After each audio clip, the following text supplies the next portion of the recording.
Okay. Good morning. We are here at our office in our little kitchen here for University of Illinois Extension. I'm Caitlin, one of our nutrition educators, and we are going to talk about proper hand washing hygiene in light of cold and flu season this winter. And so we are going to start with our hand model today, Sarah, who is going to show us with our glow germ activity how to wash hands, and then we're going to show it with a black light activity. So we're going to turn the lights off and we're going to bring in our hand model.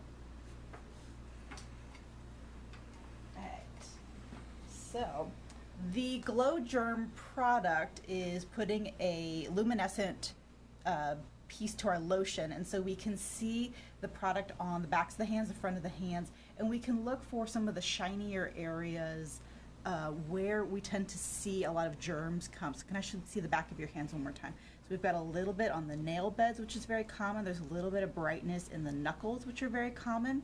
And so we're going to send Sarah to wash her hands, and we're going to come back and see what her hands look like after she's washed it. So I'm going to turn my light off. We're going to have the lights come back on, and Sarah can wash her hands. And while she's doing that, let's talk about how hand washing is our #1 defense against germs, because we touch a lot of surfaces, our phones, our car door handles and steering wheels, our doorknobs getting into our buildings, and so we want to make sure that those surfaces that we're touching, we can then wash our hands later to defend.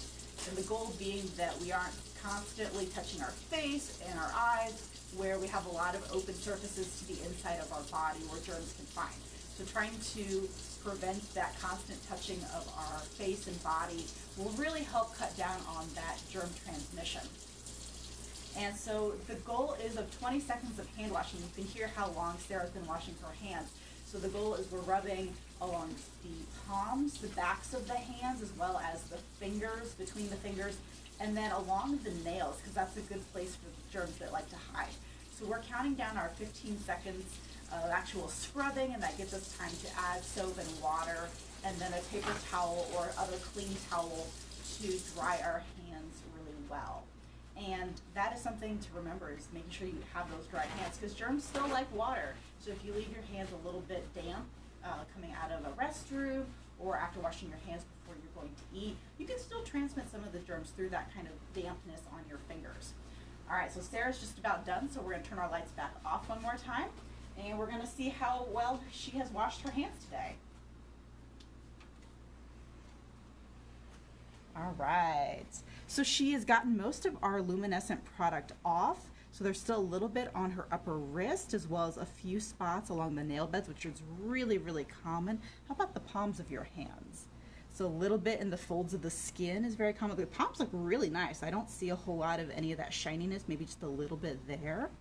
And so when I teach classes, I see this very commonly, that the wrists tend to be missed. A lot of us kind of wash along the fingers and the palms, and we don't remember about the wrists so much.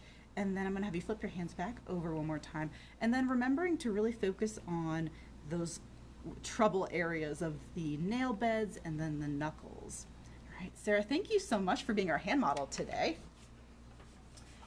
So along with proper hand washing, we do know that sometimes you won't have access to a sink, and so hand sanitizing gels are another option.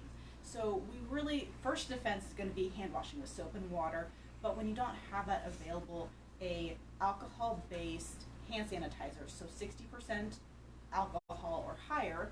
This particular product, you'll have to look on the label, is at 70% alcohol, so we're doing really well with that above 60%. And that's going to be important for killing the germs on your hands. Now, of course, alcohol sanitizers are not 100% effective. Of course, hand washing can also not be 100% effective if not done well. And with our hand sanitizers, we want to make sure, one, that we're using enough product. So if you put a little dollop on your hand and rub it in and you feel like it's dried almost immediately, that wasn't quite enough. You're going to need to add enough where, in continuing to let that gel dry, it should take you about 20 seconds for all of that to disappear and dry onto your hands.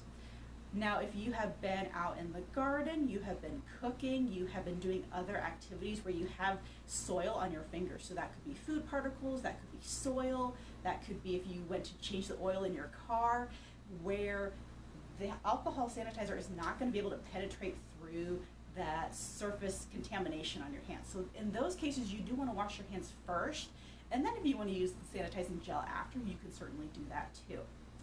Now, when it comes to either of these, we really just want to remind you about all the surfaces that you can touch.